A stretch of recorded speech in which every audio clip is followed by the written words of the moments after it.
Do not drag us. You are right to protest. Nnamdi Kanu now. Nnamdi Kanu now. Nnamdi Kanu now.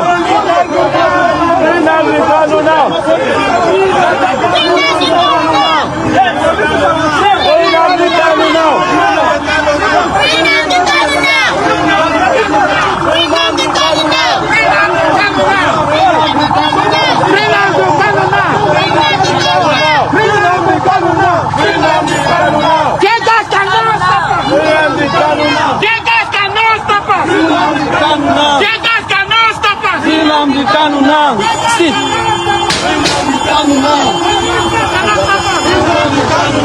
Nnamdi Kanu now. Nnamdi Kanu now.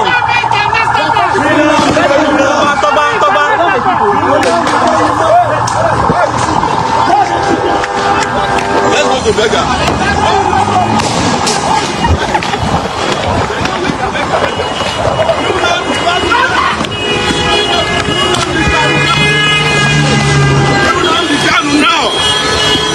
Nnamdi Kanu now. Nnamdi Kanu now.